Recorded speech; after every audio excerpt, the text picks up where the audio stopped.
month is when men stopped killing each other. And I'm going to paraphrase Kurt Vonnegut here really quickly. He said, men, their guns fell silent and they could hear the words of God. And I want people to remember that, about the futility of armed conflict, of war, and what it gets us, and what it does to us, and how it causes multi-generational traumas. That's right. And so, one of the veterans that I admire the most is my dad. My dad was a Vietnam veteran. He was a victim of Agent Orange. He passed away a couple of years ago. But he never stopped.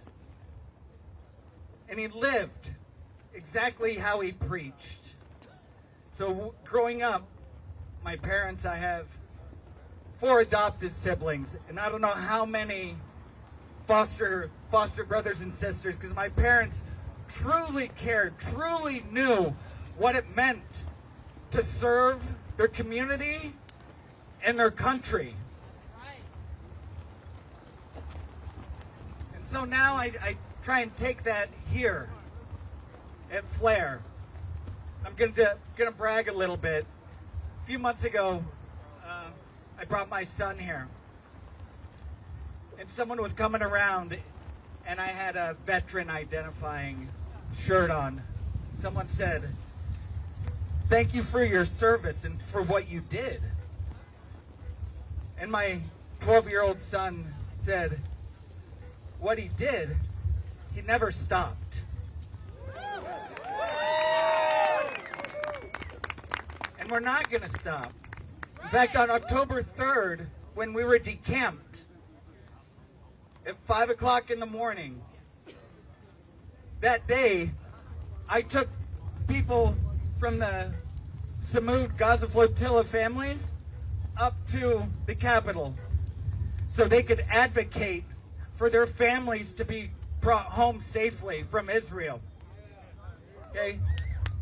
So we didn't stop. We kept working. And that following Monday, we went right back into the halls of Congress demanding that Trump be impeached, convicted, and removed.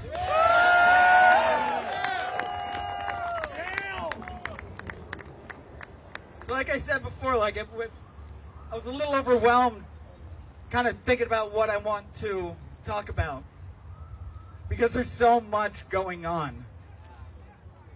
But that's right out of their playbook.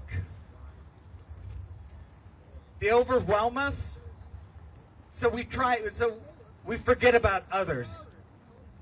And we're not going to do that. We're not going to forget about our disabled communities.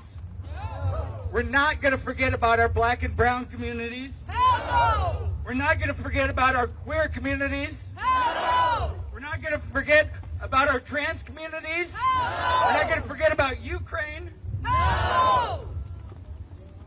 And we're not going to forget about Palestine.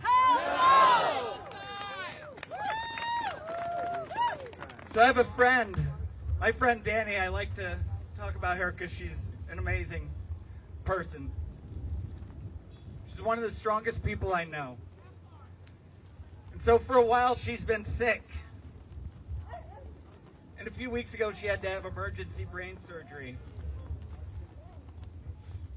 And I talked to her soon after that. One of the first things that she did when she got home was get online and provide some mutual aid to her neighbors. So Danny's been out here with us, and a handful of us since we started protesting outside of the Heritage Foundation in January or in February. And Danny's a musician. And so she was explaining to me that in the choir, when someone needs to take a breath and they need to breathe, others have to sing a little bit louder for them. So that's what we're gonna do here today. But not only do they need to hear us, they need to see us. So veterans, white veterans, we need to use our privileges in the right way. We're the ones that can get away with filming ICE and chasing ICE out of our neighborhoods. We're the ones that can walk into the halls of Congress without fear for the safety of our lives.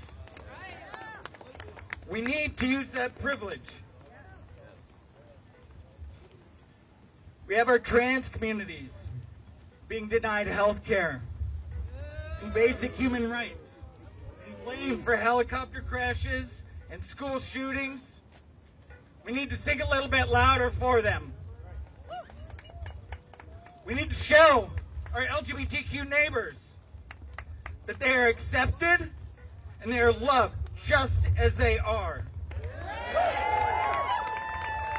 So if you're a fellow queer and you're hetero-coded like me, you need to speak up. You need to speak up for all of our misters, sisters, and other resistors. We have veteran communities whose benefits are being cut.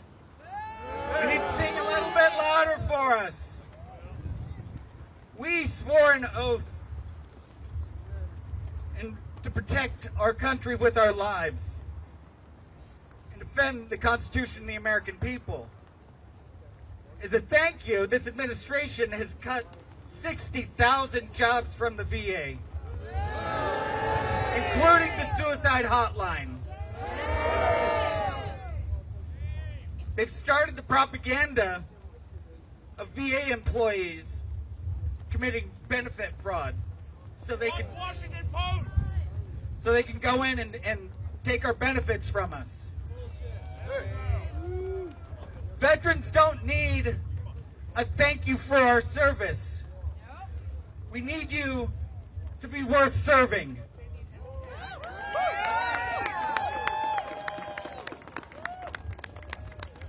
We have our Native American communities whose land we stole, being denied equal rights and protections. We need to sing a little bit louder for them. For the 6,000 Native women currently missing. If they were white women, there would be public outrage everywhere. We have our Palestinian communities who have been crying out for 75 years about Zionism and the fascism. We need to sing a little bit louder for them.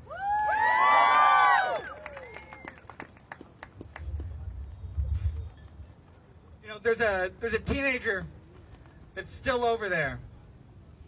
He is still over there, right? Mohammed Ibrahim, 16 years old, Palestinian from Florida, being held in an Israeli prison.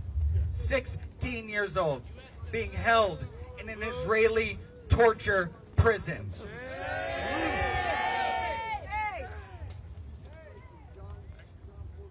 So, when Flair formed, we put a lot of emphasis on that E, meaning everywhere. And we take it serious. So here's what I need you to do. I need you to sing a little bit louder right now, okay? Need you to sing a little bit louder for our trans communities. Need you to sing a little bit louder for our brown communities. I need you to sing a little bit louder for our immigrant communities. Need you to sing a little bit louder for our disabled communities. Okay? Free DC! Free DC! Free Palestine! Free Palestine! Our day will come! Our day will come! Thank you.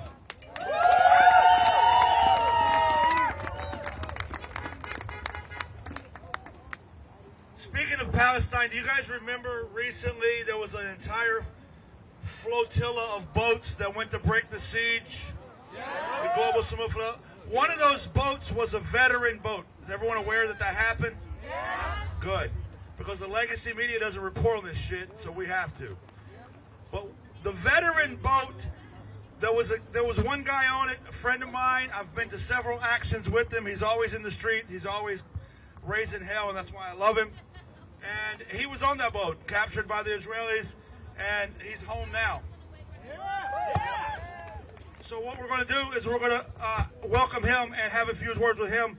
Former Army Ranger, please welcome Greg Stoker.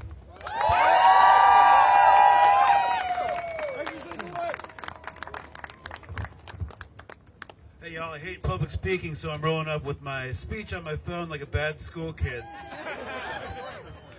So hello, my name's Greg Stoker. I conducted 4 combat deployments to Afghanistan in the 75th Ranger Regiment during Obama's surge. And now I'm an anti-imperialist activist and journalist. You know, I wanted to speak to y'all today to try and encourage everybody. I mean, not that y'all specifically need encouragement. You're here and it's freezing. That now is the time to put aside some of our political and maybe social differences and organize as a coalition and start getting involved in direct action and advocacy. I know a lot of you guys are already doing that, but I know this is also sometime. I know a few people who are just showing up at these things for the first time. So, as you'll no doubt agree, we've come to a dangerous place. Institutions are collapsing, and the only thing that seems to be expanding is the the Department of War budget and police state. So, I was, as he mentioned, recently released from Israeli military detention as part of the global Samud flotilla, attempting to establish a humanitarian corridor into Gaza. And we organized a veterans vote and delegation because as veterans, we know a few things. First, due to the grotesque militarization of our society, oh boy, we carry a lot of social and cultural capital. People tend to listen to us or take notice when we engage with issues or protests because we,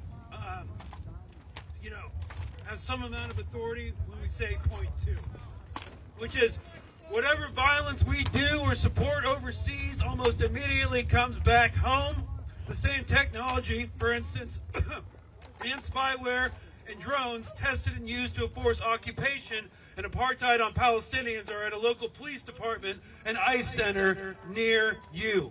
The impunity of the global war on terror and the tactics and extra-legal violence employed by the IDF recently in Gaza and the West Bank have directly influenced the Department of Homeland Security and the deployment of the National Guard to our cities because allied governments and institutions learn from each other. They empower each other and normalize each other. So, we can all look to the Palestinians because whatever our government and the moneyed interests that control it are willing to do to them for profit, they're willing to do to you eventually. So the real estate interests signing development contracts to turn the Strip into Gaza-Lago are the same ones that bought up all the single-family homes during COVID, the neighborhood of Altadena after the California wildfires, and want you to sign a 50-year mortgage, rent until you die, and be imprisoned if you default or are evicted. They are the same interests that want to develop hundreds of miles of Venezuelan coastline, go to war for resources and land, and want every Gazan ethnically cleansed for the real estate investment of a lifetime. This is about privatizing land here and abroad, resources and labor, and you aren't in the class that profits. As things stand right now, this government has nothing to offer you but violence and empty promises about opposition to the current administration. For our politicians serve money, and the militarization of the police is the housing crisis plan. It's the cost of living plan. It's the health insurance plan, the student debt plan, and the climate displacement plan. If we don't get organized and start putting up a fight, your VA benefits will be privatized and controlled by Larry Ellison or some other techno-feudal oligarch that's looting our tax dollars. Soon there'll be no more tax money going to social programs, back to the people, only money for war and the security state and your own suppression. Because the next lucrative forever war is not to be waged in Iran or over the Strait of Taiwan or even on the beachheads of Venezuela. It's to be waged here against us, and damn aren't those prisons friggin' lucrative. As veterans, we inhabit an entire spectrum of political beliefs, which we need to start working through and get organized, because this isn't a left versus right issue, it's an up versus down issue. And if you don't see that yet, and you're still only talking about Democrats and Republicans, then you don't know what the hell's going on in this world. we are we are a very important political bloc, and let's get those Vietnam backlash vibes going again. And in the words of Malcolm X, we aren't outnumbered, we're out-organized. No war ever again for any of us, except, of course, class war.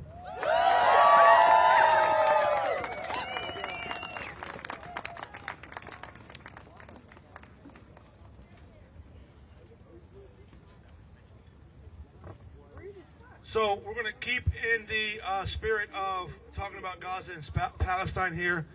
Over the last few months, there's been a lot of conversation on the internet about why don't these troops quit? Why don't they resign? Listen, that's a complicated conversation. If you haven't been in the military, it's hard to understand it. But with us today is a former Army officer who was the first Army officer to resign over the genocide in Gaza.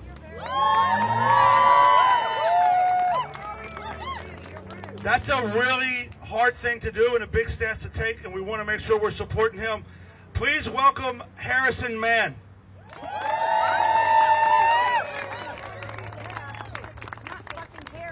Thank you. Can y'all hear me? All right, so I'll explain today why I'm a veteran and not a field grade Army officer like I used to be about 18 months ago. Starting in October 2023, I was one of, by my estimate, 2,000 or 3,000 active duty service members who went to work every day and supported the Israeli military as they committed genocide in Gaza and slaughtered innocent people around the region.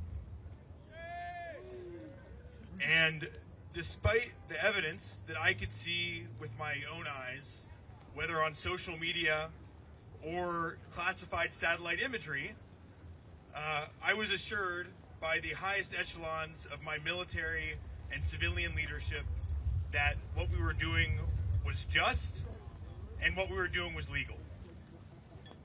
But I knew it was wrong. Right. And if you knew me in my Army career, you'd know that I was not the most stainless or upstanding, ethically or morally Army officer. You could ask my supply sergeant about that.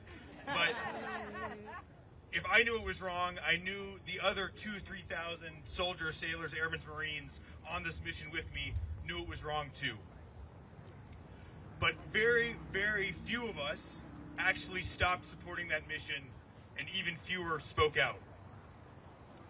The only reason I was able to was not because of any special personal qualities I had, but because I was blessed with friends and family and people in my life who I could talk to, who believed in me, and who were validating my sense of right and wrong.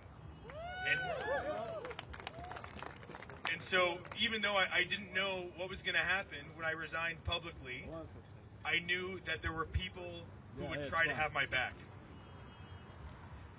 Today, we have a lot more service members in the same situation that I was.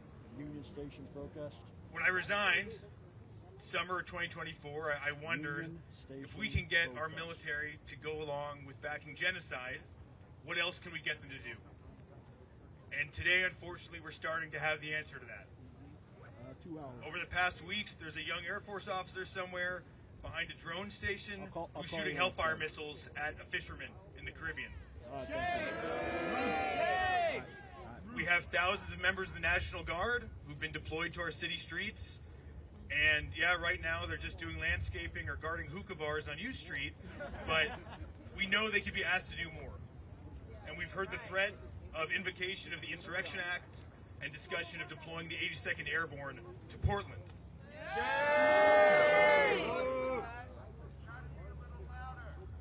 When individual soldiers or junior leaders have to make judgments on their own about what's legal and what's moral, it means we've already seen the failure of a lot of norms, a lot of regulations, a lot of safeguards, and a lot of levels of the chain of command. But unfortunately, that's the situation that an increasing number of troops are finding themselves in today, just as I did. And unfortunately, most of them are not lucky enough to have the same support system that I enjoyed. Most of them do not know people in Washington, D.C. who can tell them, hey, I know a great national security lawyer, hey, I can let you crash in my apartment. Hey, I will still be your friend and support you publicly if you decide to make this stand. Those of you who served know that when you're in this situation, there's a lot of sticks and not a lot of carrots. So I want to recognize the incredible work that groups like About Face and Veterans for Peace have been doing, trying to create this community for service members who are struggling like this.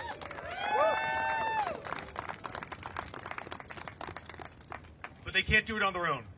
So everybody who's listening to me right now, here or remotely, whether you're a veteran or not, whether you're an activist or whether you're an elected leader, it's time to start reaching out to the service members in your lives, reaching out to those random National Guard guys you see on 14th Street, and letting them know not just that you want them to do the right thing, but that you'll have their back when they do.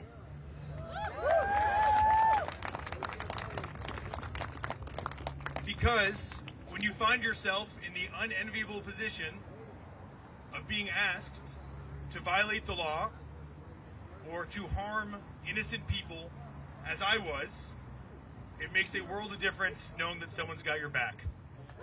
Thank you.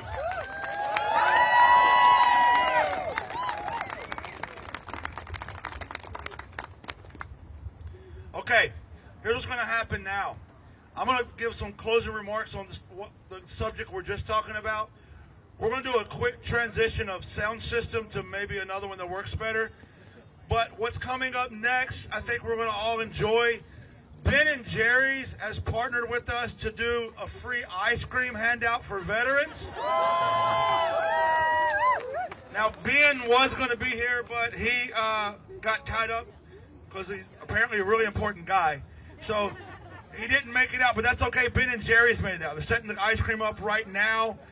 But we're going to have quite a few more speakers because I really think that today we need to drive home this point of veterans are against what's happening in this country. Pete Hegseth stood in front of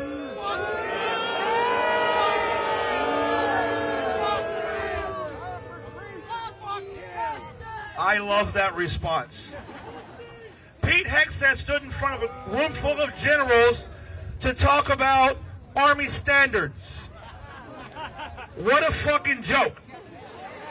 He talked about shaving standards, but those black soldiers that's targeting have more valor in their pinky finger than Pete Hegseth ever thought.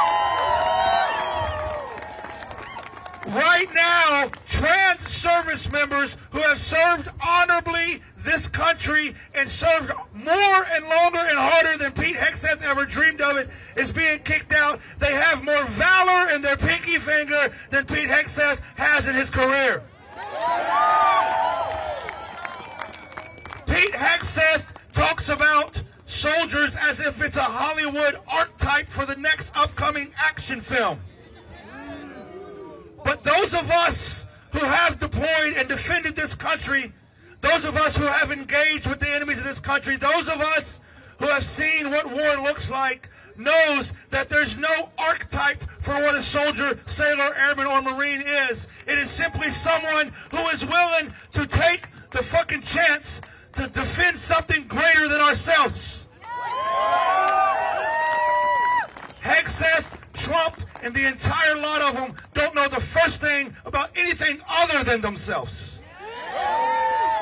So what I will not let happen on Veterans Day or any day is that lot of people preach to us about service and sacrifice. We took an oath to defend the Constitution. Technically, the President did too. Technically, the Secretary of Defense, I refuse to call that fucker the Secretary of War. Secretary of Defense did too. But I don't think they know what the Constitution says. So let me give them a brief fucking recap, and I'll close with these words. We the people.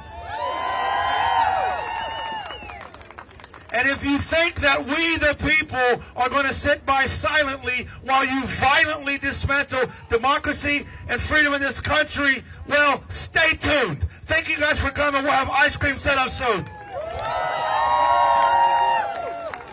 That means don't go anywhere.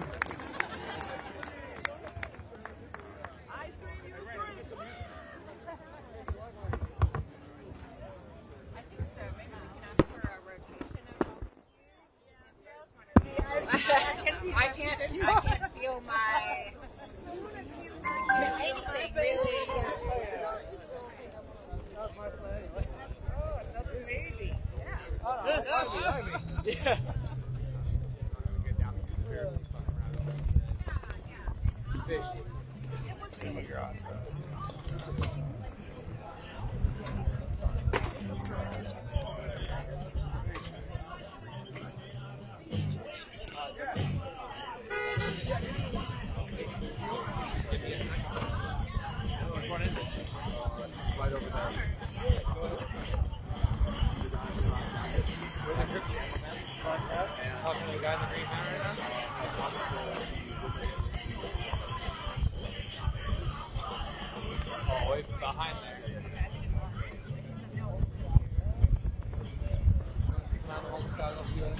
The best.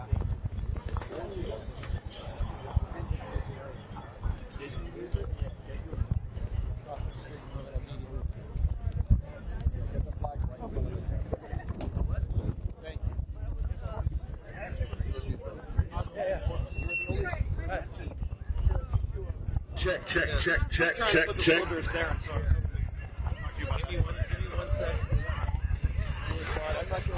Check, mic check.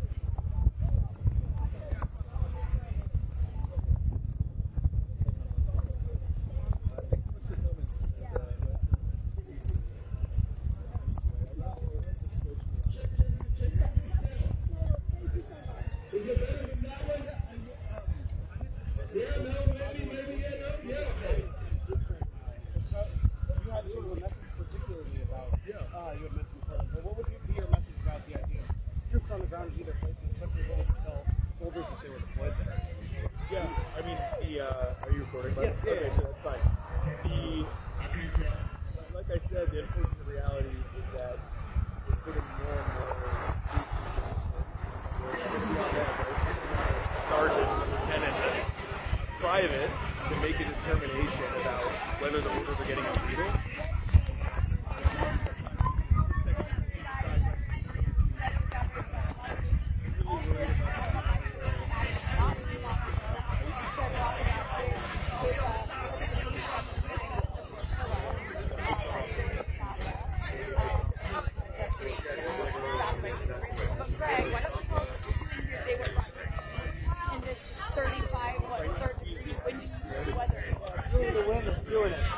Well, I'm here for the same reason that I organized a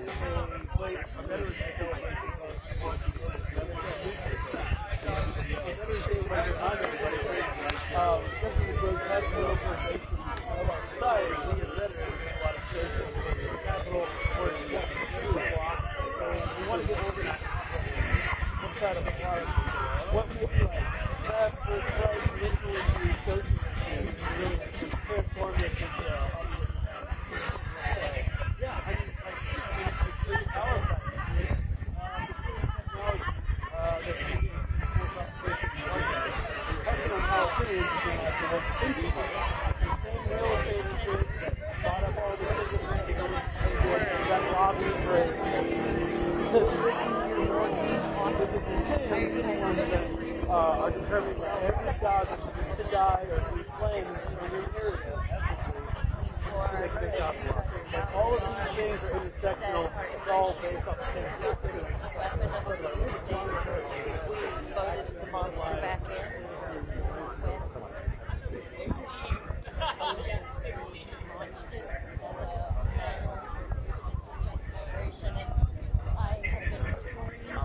First things first, and what's that?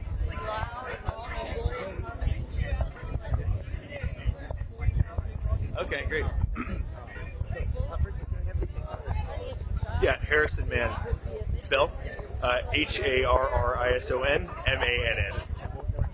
I was a major in the Army. All right. If you like it, I'll share it with your community. Yeah, I mean, the experience I had is now getting universalized, which is being in a situation where you understand you're being asked to do something that's clearly immoral and probably illegal. For me, it was supporting the Israeli military as they carried out genocide. Now, for increasing number of both active and guard troops, it's being sent to U.S. cities, or the threat of being sent to U.S. cities, where, for now, they're mostly here for show, but there's very clear statements from the administration that they're interested in using these troops for law enforcement, maybe to disrupt elections, at very least to intimidate their political enemies in cities and states. And so I've been disappointed at the lack of, I think, national political pushback to the way the military is being used right now.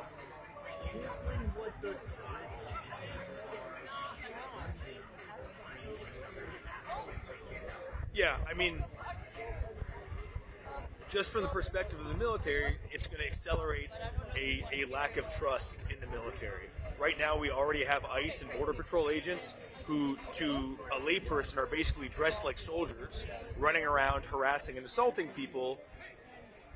So if you have actual troops doing there, it means we're going to lose our trust in the military and also really lose faith in what's maybe the last non-politicized part of the U.S. government.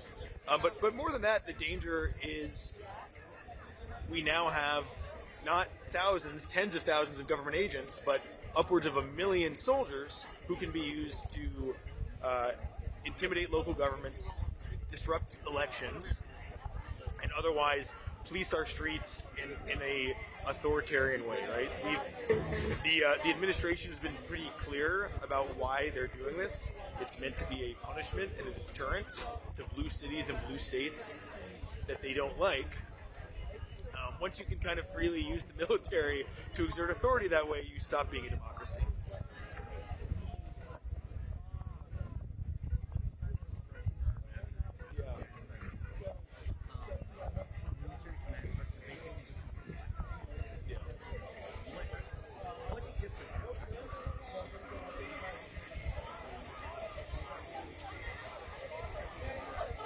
Yeah, Okay, everybody check it out.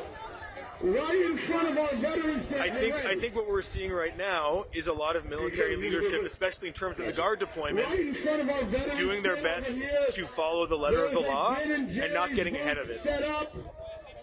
So you have, like, the commander of the Portland National Guard, for example, issuing a memo to his troops that essentially says, we don't like this, we're going to do what we have to do, we're not going to do any more than that. We have a lot of governors who are starting to think, governors and state legislators who are starting to think about, okay, how can we restrict how the federal government can use our National Guard troops? So I'm not sure I quite accept that we're already in a position where the flag officers have agreed to do anything the president wants, even if it's illegal. The very frightening exception to this is the military buildup outside Venezuela and the strikes in the Caribbean. Every military lawyer I've talked to has said these strikes are patently unlawful. That's the way they say, so blatantly illegal that anybody should know it's illegal. So we at least have one chain of command and maybe a few hundred service members who are agreeing to participate in lethal strikes that they know are against the law.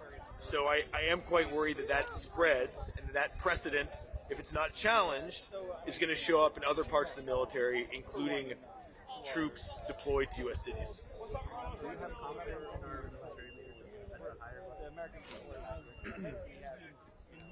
I'd like to. I think we don't know what everyone's going to do until they're asked, and they might not know themselves until they're asked. I know there's a lot of consternation and some internal pushback amongst the general officers, and you saw the commander of Southcom resigned over disagreements about the strikes, and it looked like there was another 3-star at the Pentagon J5 who resigned for similar reasons. So I know we have officers who are troubled about this. What I'm not certain is whether or not, if Pete Hegseth fires enough generals, he'll find a yes man who agrees to go on with whatever he has.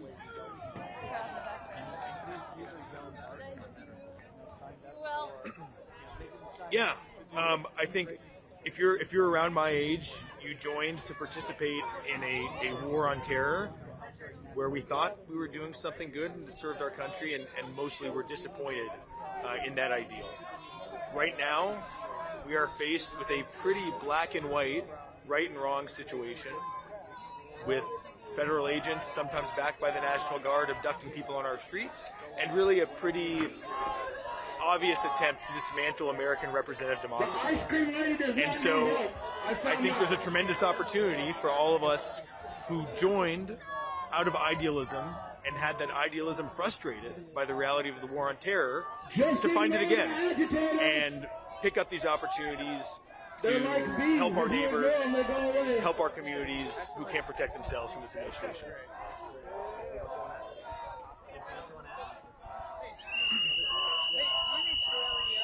I think that's good for now. Thank you. Iraq, Palestine. I actually, can I have you?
Stop. Please stop. Please. Interrupting a Veterans Day event that is explicitly, I told my people to be peaceful. How am I interrupting the event? Are you a veteran? I'm not a veteran. Were you invited? Oh, What do I need? Yes. So I'm asking you to leave. It's a Veterans Day event. If you don't want to respect the veterans that are here to have a voice heard, then that's your choice. Right? No, I respect. I'm so actually this trying guy. to pass So if you follow this guy, just understand he has zero respect for veterans. I'm not asking you. I'm telling you. If anybody wants to speak, like I'm. We don't want to. Does anybody want to speak? Go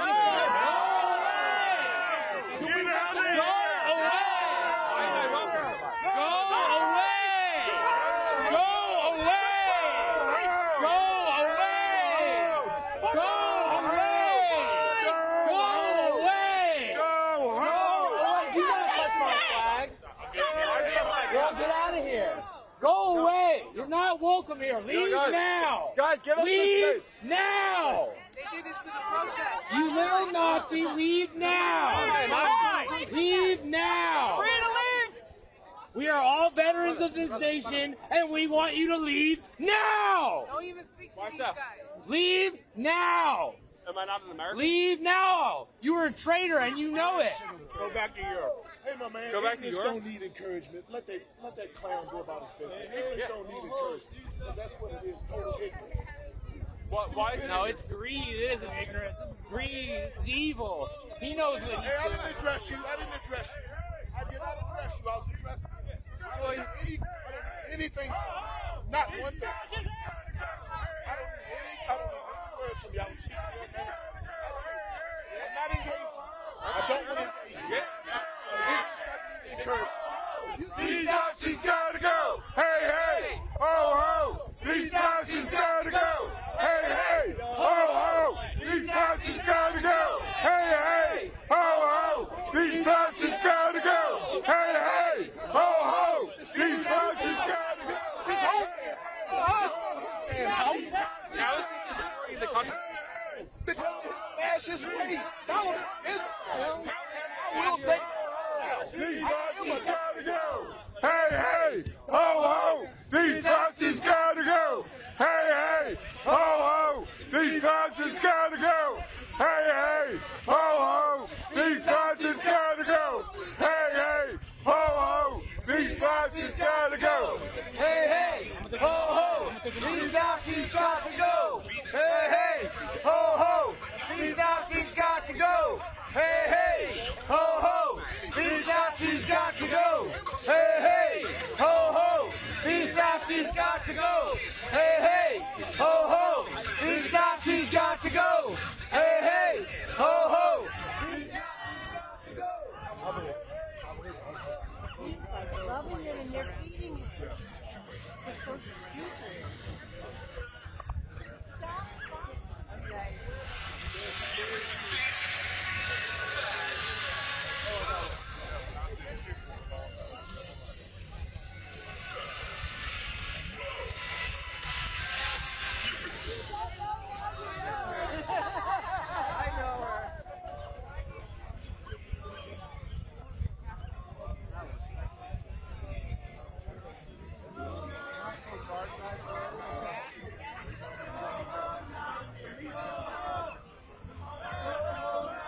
Your heart. What does your heart really desire?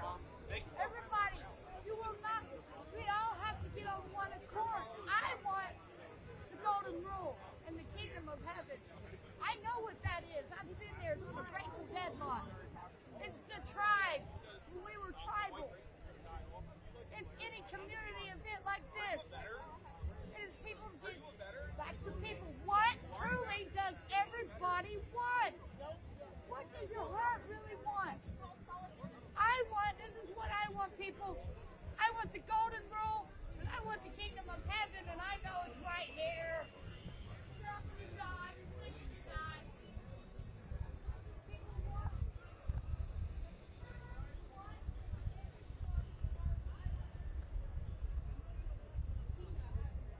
Guess what? I'm gonna be here forever.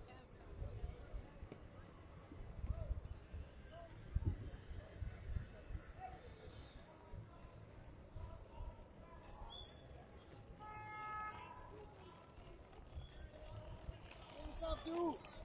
Waiting for you here, man. Come on.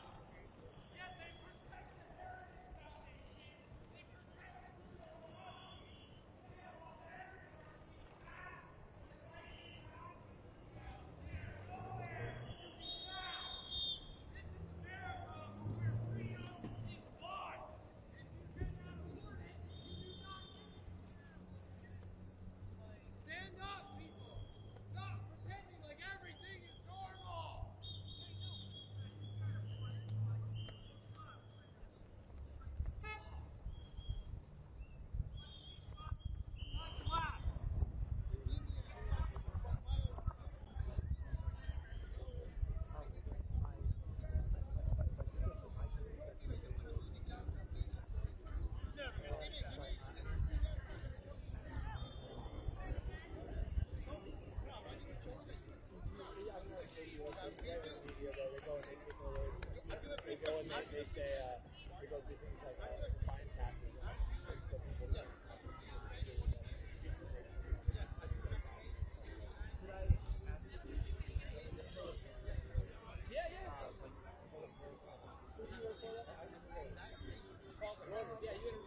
That's right. Yeah. All right. Perfect. First things first, can I have you and I know? Yeah, my name. Gotcha. Your same spell your name. William-Kelley. William Kelly. All right. Perfect. And what was your veteran rank? I'm a combat infantry veteran. Okay. What was your rank? I left as an E4 specialist. Okay. With the Army? Army. All right. Can you explain what happened right now? So basically, these guys have come before. They're a right-wing media group. I'm not sure the exact name of them. But what they do is they come down to our rallies. They do things like ask questions such as define fascism. And then they continue to interview people. And a lot of times they'll wear pins of our cause to pretend like they're one of us. But what they actually do is they collect this footage and they twist our words and they make footage that tries to make us look dumb or tries to make us look unpatriotic. So we get kind of tired because they show up at our rallies like this and they infiltrate us and people don't know, so they go ahead and go forward with these interviews not knowing that their words will be twisted against them. Why reject them so immediately and so hard? Because this personal pair I know personally and they've harassed me many times. And honestly, I should have held back a little bit. I was a little upset. I didn't do anything illegal, but it bothers me that as a veteran of this nation, at a veterans rally on Veterans Day, that I have to be harassed by right-wing media that has never served this country, by a kid that cannot even grow facial hair yet, telling me something, twisting my words, even though I fought for this nation, even though I continue to fight for this nation. It's insulting. Just come down and join us. We're at Union Station 24/7. We need more bodies. We need more people to stand up against this tyranny we're seeing. Thank you so much. Yeah, thank you. I appreciate it. Thank you.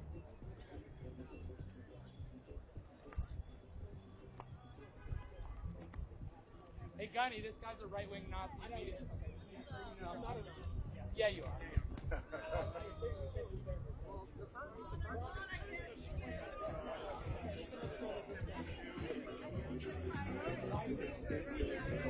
Andy, I see his priorities. So much